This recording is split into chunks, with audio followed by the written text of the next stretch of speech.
অন্ধকার প্রজাপতি ব্রহ্মাকে গিয়ে নালিশ করছে, আমাকে কে সৃষ্টি করেছে?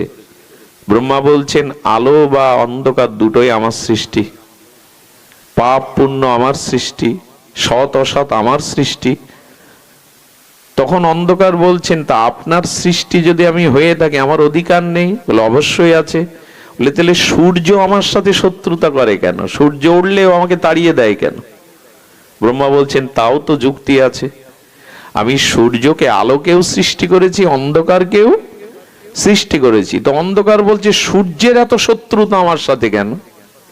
আরে সূর্য আমাকে দেখতে পারে না, আমাকে তাড়িয়ে দেয়। সূর্য উঠলে আর অন্ধকার দাঁড়াতে? সূর্য নারায়ণকে ডেকে প্রজাপতি সনক পিতা ব্রহ্মা বলছেন, আপনি অন্ধকারের সাথে শত্রুতা করেন কেন? কেন তাকে তাড়িয়ে দেন? সূর্য হেসে বলছেন, অন্ধকার কে তাকে তো আমি চিনি না। সত্যি সূর্য অন্ধকারকে চেনে না, অন্ধকার কখনো সূর্যের কাছে পৌঁছাতে পারে না।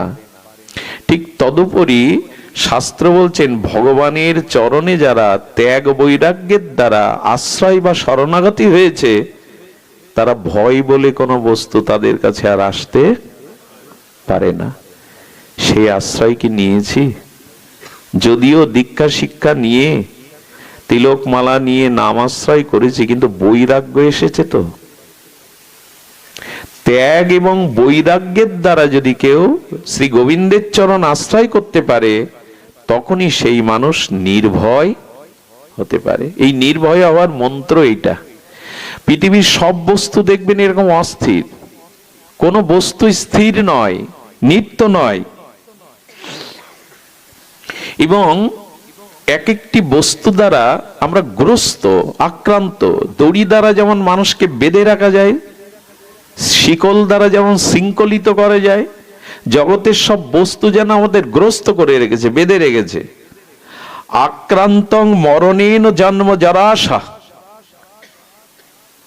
তার মানে আমাদের এই জন্মটা হয়েছে মৃত্যু দ্বারা গ্রস্ত হয়ে। যেদিন জন্ম নিয়েছি ওই দিন মৃত্যু আমাকে গ্রাস করেছে। সবাই কি বলে জানেন? আমার মৃত্যু ঘনিয়ে আসছে। মৃত্যু অন্য কোনো কথা থেকে আসে না, মৃত্যু আমার মধ্যেই। মৃত্যু কোথা থেকে আসে? মৃত্যু অন্যখান থেকে আমার কাছে আসে, মৃত্যু আমার মধ্যেই থাকে। যেদিন জন্মেছে সেদিন মৃত্যু আমাকে গ্রস্ত করে ফেলেছে। জন্মটা মৃত্যুর দ্বারা গ্রস্ত হয়ে গেছে। দেখুন, আমরা মুক্ত নই। কেউ বলতে পারবেন আমি মৃত্যুর দ্বারা আমি মৃত্যুর দ্বারা আক্রান্ত হব না, কি মৃত্যু আমাকে গ্রস্ত করবে না? কেউ বলতে পারবেন? কারণ আমরা জন্ম নিয়েছি, জন্মের সাথে সাথে মৃত্যু আমাদের আক্রান্ত করেছে। জরায়া চাতুর্জলং যৌবনং। যৌবনটাই এই জগতে সুখ বলতে একটি জিনিস আছে, যৌবন। সুন্দর বলতে, সুখময় বলতে মানুষের যৌবন, কিন্তু দেখতে দেখতেই তা শেষ হয়ে যায়। সকালের ফুলটা বিকেলবেলা তার সৌন্দর্য নিয়ে থাকে না, টিকতে পারে না, ঝরে যায়।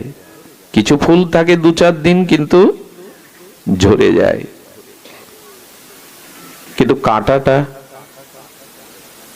অনেকদিন থাকে, তাই না? গোলাপের পাপড়িটা বিকালবেলা একদিন পরে, কিন্তু কাঁটাটা থেকে যায়। শাস্ত্রে বলছেন আমাদের এই যে যৌবনটা, এই যৌবনের সৌন্দর্যটা, এটা দেখতে দেখতে কি হয় বললেন? জরাশা, জরাগ্রস্ত এসে, কিছু মনে করবেন না, কারো যেন ভাগ্যে এটা না থাকে, না আসে। ক্যান্সার পেশেন্টরা যখন থেরাপি দেয়, ওদের দিকে তাকিয়ে দেখবেন কি সুন্দর দেখতে, মানুষটা পুড়ে কি বিভৎস দেখতে হয়ে গেছে। তার মানে আমাদের যৌবনটাও জরা বা ব্যাধির দ্বারা গ্রস্ত, আক্রান্ত। মুক্ত কি যৌবন? চাইলেই কি যৌবন টিকিয়ে রাখতে পারবো? মাইকেল জ্যাকসন কয়েক কোটি টাকা খরচ করে প্লাস্টিক সার্জারি কালো ঢেকে দিয়েছিল, তার মৃত্যুটাও বিতর্কিত। প্রিন্সেস ডাইনার মতো সুন্দরী মডেল, সারা বিশ্বকে তোলপাড় করা, গাড়ি অ্যাক্সিডেন্টে মরে পড়ে থাকলো। রাজবধূ, রাজ পরিবারের বধূ। যৌবনটাও সুখের হলেও, সৌন্দর্যের হলেও তা জরাগ্রস্ত দ্বারা আক্রান্ত। সব বস্তুগুলোই মুক্ত নয়, আমাদের কথাগুলি সাধারণ নয়। এইগুলি এই পথে না এলে আমরা গৌর হরির ভজন করতে পারবো না, আমরা প্রেম ভক্তি পাবো না, এগুলোই বাধা।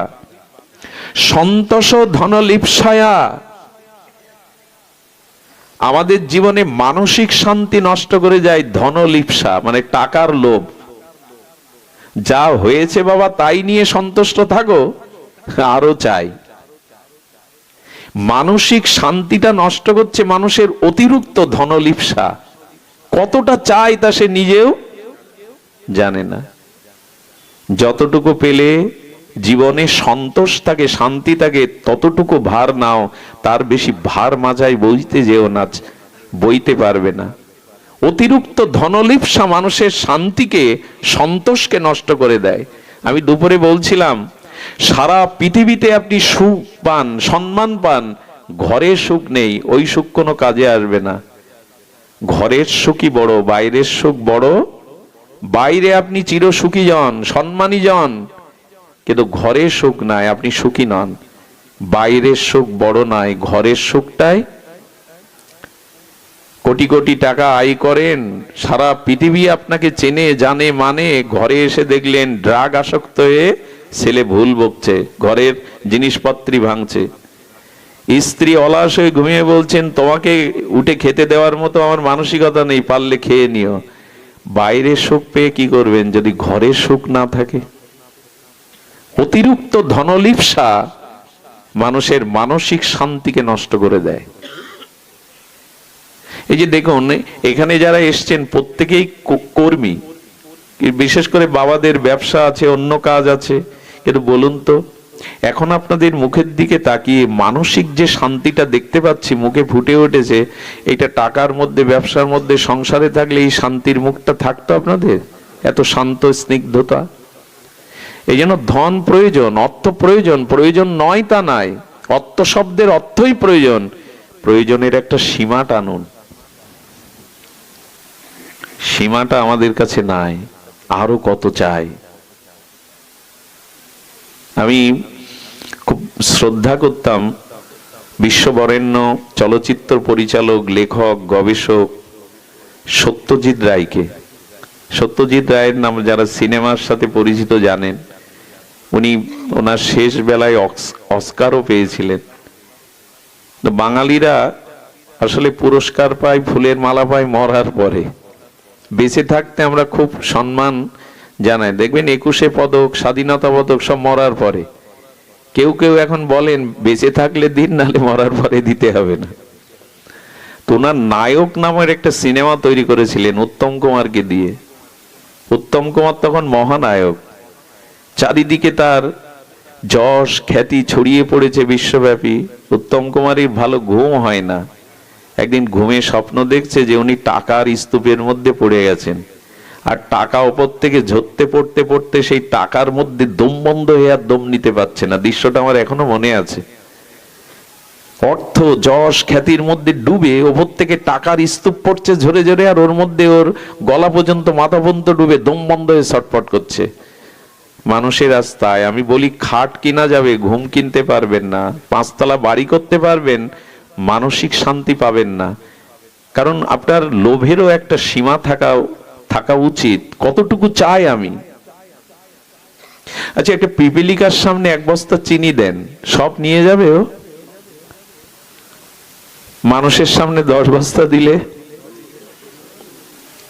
এটা অদ্ভুত জিনিস। দেখুন, পৃথিবীতে মানুষের থেকে প্রাণীর সংখ্যা অনেক বেশি, কিন্তু কেউ চাকরি বাকরি ব্যবসা করে না, অথচ সকাল থেকে রাত পর্যন্ত দেখুন কেউ না খেয়ে। মানুষ যত টাকার পিছনে ছোটে, অভাব সব এদের। অন্য প্রাণীর কোনো না খেয়ে মরে গেছে এমন প্রমাণ আপনি দিতে পারবেন না। এই জন্য সীমা দেওয়া উচিত। দেখুন, আমি বলছিলাম গ্রস্ত হয়ে গেছি আমরা, সব জিনিসের দ্বারা আক্রান্ত হয়ে গেছি।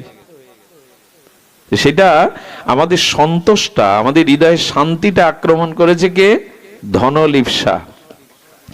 সমসুখং পৌরাঙ্গনা বিভ্রম। আর কি হয়েছে জানেন? আহা, পৌরঙ্গনা বিভ্রম, আমাদের মতি বুদ্ধিটা বিভ্রান্ত হয়ে গ্রস্ত হয়ে গেছে। শুধু এই কথাগুলো খুব মার্মিক, এই জন্য আপনাদের বলছি।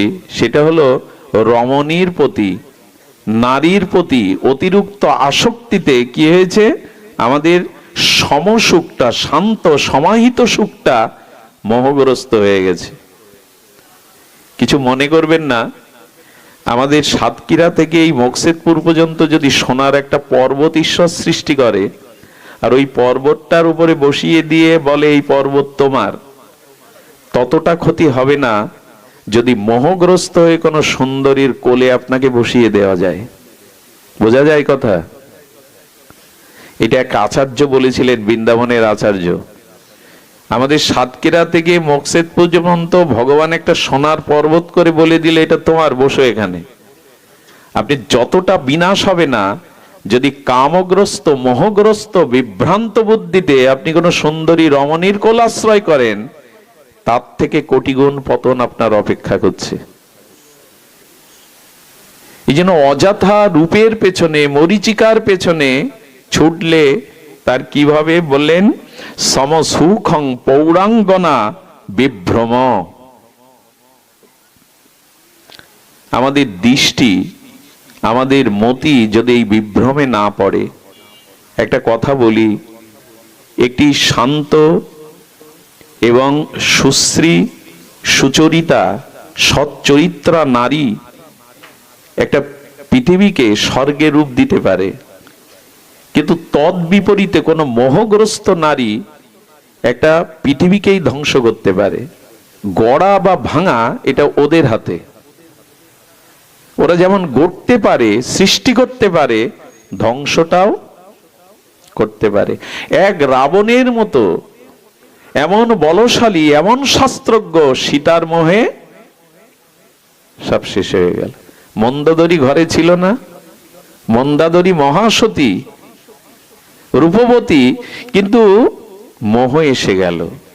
এক সীতার মোহে রাবণ বিনাশ হয়ে গেল। দয়া করে এই মোহ কবলে বিভ্রমে পড়লে আপনার জীবন তছনছ হতে বাধ্য। যাকে স্ত্রী রূপে আমরা পেয়েছি, সহধর্মিণী রূপে পেয়েছি, এতেই সন্তুষ্ট থাকুন। আপনার কর্মফলে যেটা পাওয়ার আপনি সেটা পেয়েছেন। বাইরে বিভ্রান্তিতে পড়তে যাবেন না, জীবনটা জালে জড়িয়ে যাবেন। কথাগুলি আমার না, বৈরাগ্য শতমের কথা। এই গ্রন্থ বড় বিরল জগতে। আমি 20 বছর ধরে এই গ্রন্থটা খুঁজছিলাম। এক সজাতীয় ভক্ত কলকাতা থেকে এই গ্রন্থটা আমার হাতে তুলে দেয়। আমি অবাক হয়ে বলছি, আমি 20 বছর খুঁজছি। বলেন, আপনার পাঠে আমি এই গ্রন্থের নাম শুনে লাইব্রেরিতে অর্ডার দিয়ে এটা আনিয়েছি। সেই বৈরাগ্য শতমের ভর্তৃহরির উপদেশ। যে জীবনের সমস্ত আমাদের যে বুদ্ধি, মতি, সৎ বুদ্ধি, সৎ মতি হারিয়ে ফেলে বিভ্রমে। সোনার পর্বতের আপনাকে বসিয়ে দিলেও খুব ক্ষতি হবে না, কিন্তু বিভ্রান্ত মোহগ্রস্ত হয়ে যদি কোনো সুন্দরীর কোল আশ্রয় করেন, বিভ্রান্তিতে আপনার জীবন পতনমুখ হবে। লোকে মাৎসর্যা ভিগুনা। আমাদের আগে কি বলেছি যে সব বস্তুই ভয়ের, নির্ভয় একমাত্র গোবিন্দের চরণ। আচ্ছা, গোবিন্দের চরণে যাব, আমাকে বেঁধে রেখেছে এই জিনিসগুলি। আচ্ছা, আমাকে যদি এখন এখানে আষ্টে বিষ্টে বেঁধে রাখেন, আমি উঠে যেতে পারবো আপনাদের কাছে? এই বস্তুগুলো আমাকে বেঁধে রেখেছে, যা ভগবানের কাছে যেতে দিচ্ছে না। আমরা সবাই গ্রস্ত হয়ে আছি। এর মুক্তির পথটা আমরা আগে বলবো। আগে তো অন্ধকারের পরিচয় নিতে হবে, তারপরে আলোর পরিচয়। অন্ধকার না থাকলে আলোর মহিমা প্রকাশ নাই। এই জন্য বলছে লোকে মাৎসরাভিগুণা। আমাদের জীবনে এই সব থেকে সমস্যা করে দিয়েছে মাৎসর্য।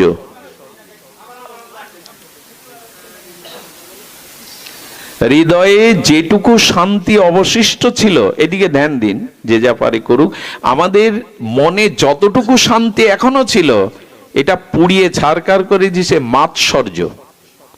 মাৎসর্য মানে অন্যের কোনো উৎকর্ষতা দেখে, উন্নতি দেখে অন্যের কোন কল্যাণ শ্রী থেকে আমাদের হৃদয়ে জ্বালা হওয়া, এই যে পর গুণ উৎকর্ষে আমার হৃদয়ে জ্বালা হওয়া, এটাই মানুষের অবশিষ্ট যেটুকু শান্তি এখনো বাকি আছে এগুলো জ্বলে পুড়ে শেষ করে দিচ্ছে। ওর কেন হবে?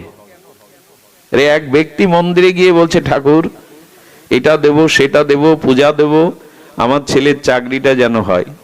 কয়েকদিন ধরে সেই প্রার্থনা করে চলেছে। যখন চাকরির সংবাদ বার্তা রেজাল্ট এলো, দেখলো তার পাশের বাড়ির এক ছেলের চাকরি হয়েছে, তার হয়নি। মন্দিরে গিয়ে বলছে, ভগবান এত ডাকাডাকি, এত প্রার্থনা, এত উপঢৌকন তোমায় দেব বললাম, চাকরি হলো না, তা আমার ছেলের হলো না ঠাকুর, ওর ছেলের হলো কেন? এটার জবাব দাও। এটাও ভগবানকে বলতে হবে, আমার হলো না তো ওর। মানুষ এখন সব থেকে অশান্তি পায় এই মাৎসর্যের কারণে। আমার কেন নয়, ওর কেন?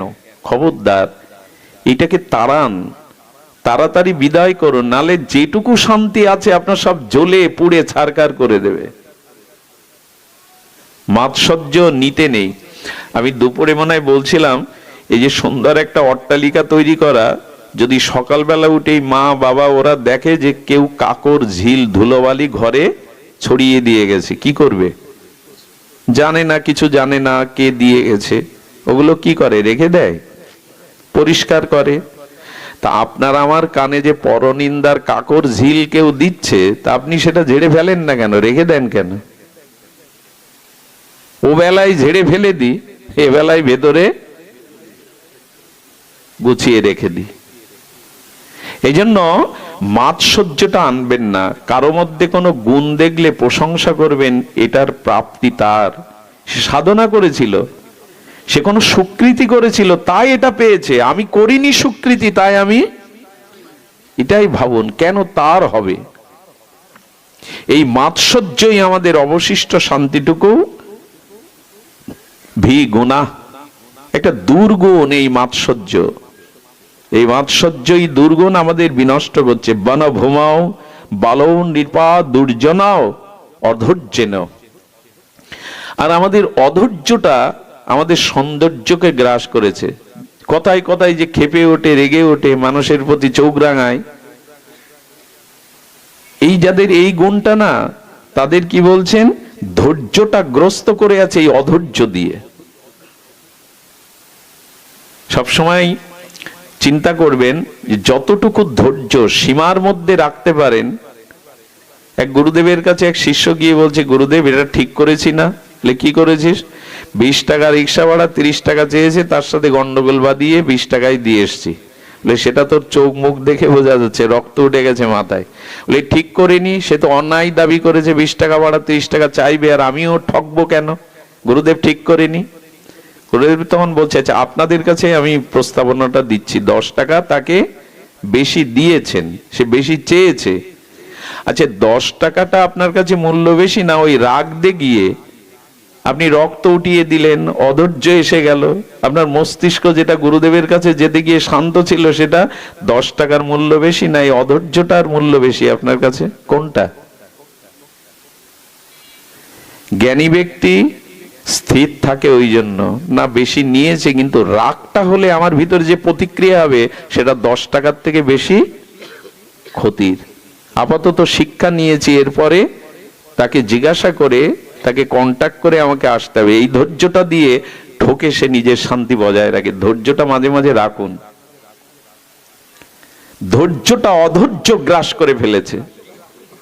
প্রায় খুঁটিনাটিতে আমার কিছু জানি মনে হয় যে বাড়িতে নিয়ে যেতে হয়। এখানে যা শুনি না, এখানে যা আয় করি, এটা বাড়ি নিয়ে ওদের ভাগ দেন, স্ত্রী পুত্র পরিজনদের।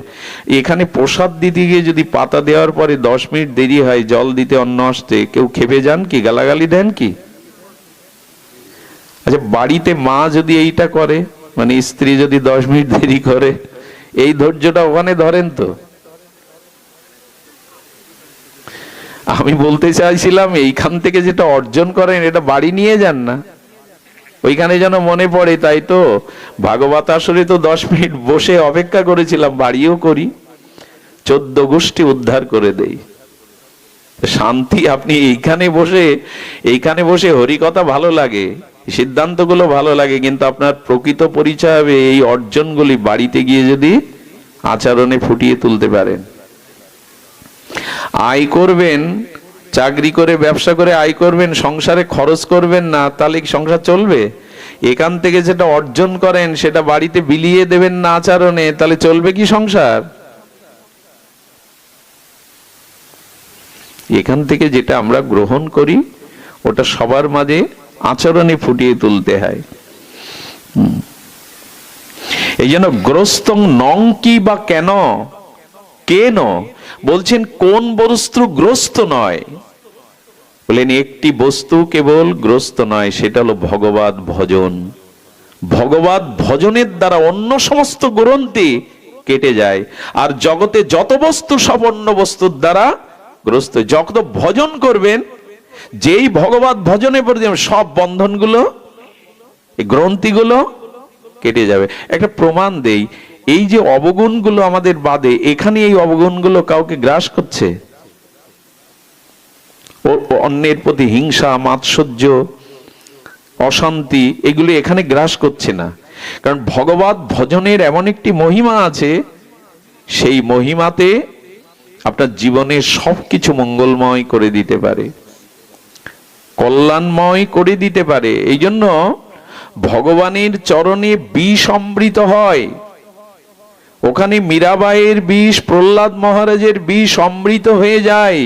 ওই চরণের এমন মহিমা, ওই চরণে স্মরণের এমন মহিমা, বিষ আর কোথায় হয় গো বিষ অমৃত?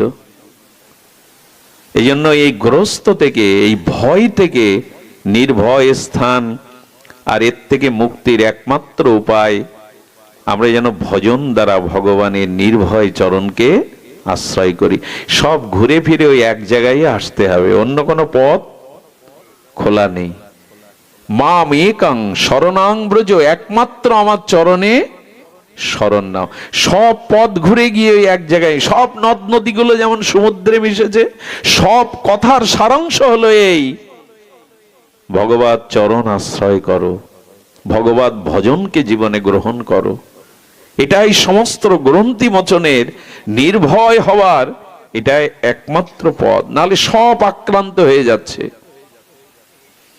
আমি এও বলেছি, ভজন এমন একটি মহিমা, ভীষ্মদেবের সামনে কাল এসে দাঁড়িয়েছে, মৃত্যু পিতামহ ভীষ্ম সরসজ্জায় কাল এসে দাঁড়িয়েছে, অপেক্ষা করছে। আপনার তো ইচ্ছামিত পিতামহ, আমি এসেছি। কালকে দেখে ভীষ্মদেব হেসে বললেন, তুমি চলে যাও, আমি তোমার সাথে যাব না। আমি আমার জীবনে পাপ করিনি, যৌবনে কোনো অপরাধ করিনি, আমি গোবিন্দের সাথে যাব, মৃত্যু তোমার সাথে যাব না। ভজন করলে এত বড় কথা আপনিও বলতে পারবেন, হে কাল, হে মৃত্যু, আমি তোমার সঙ্গী নই, আমি গোবিন্দের সাথে যেতে চাই। বিশ্ব গোবিন্দ চরণ দর্শন করতে করতেই মহা নির্জানে চলে গিয়েছিলেন। মৃত্যু তার সামনে টিকতে পারেনি, তিনি নিজেই প্রাণকে উৎক্রমণ করলেন গোবিন্দকে স্মরণ করে, চরণ দর্শন করতে করতে। কালকে, মৃত্যুকে পরাভূত করে তাড়িয়ে দিলেন, আমার জীবনে আমি পাপ করিনি, চলে যাও, তোমার সাথে আমার যাওয়ার কথা না। ভজন এমন মহিমা, কালও দূরে হাত জোর করে, সমনও দূরে পালায়, মৃত্যুও ভয়ে ভীত হয়ে পলায়ন করে যার চরণে শরণ নিলে, যার নাম নিলে কাল মৃত্যুও ভীত হয়ে দূরে পালায়। সেই চরণ আমরা শরণ নিলাম না।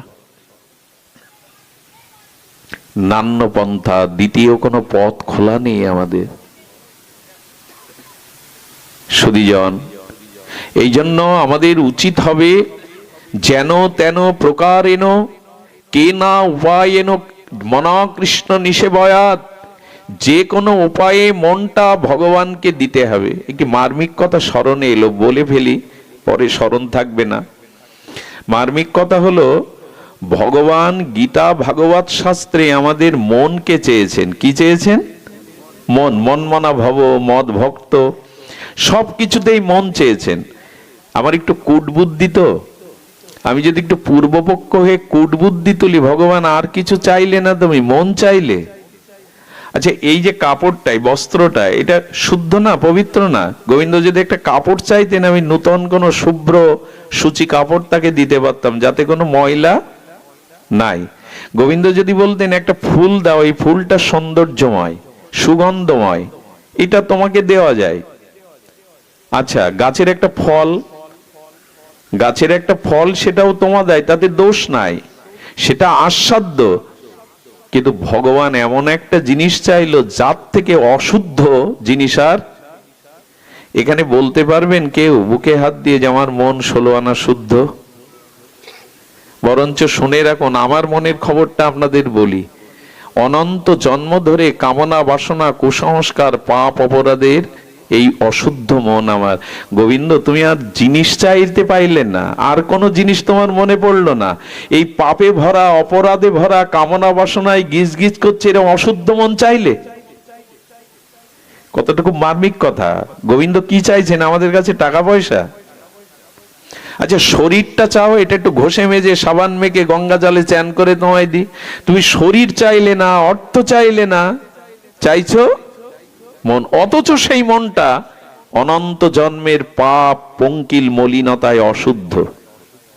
ভগবানের কথা খুব রহস্যময়। কেন হরি কথা শুনতে হয়? গোবিন্দ বললেন, আমি জানি তোমার মন বিষয়মুখী, আমি জানি তোমার মন, তোমার চিত্ত অনন্ত জন্মের কুসংস্কার পাপে অপরাধে ভরা। এই জন্য তোই চাইছি আমি তোমার। কারণ আমার চরণে যদি মনটা দিতে পারো, তবে আমি বলতে পারি ওই মন আর অশুদ্ধ থাকবে না, ওই মন চিরশুদ্ধ হয়ে যাবে। ওই মন তখনই শুদ্ধ হবে যদি আমাকে দিতে পারো।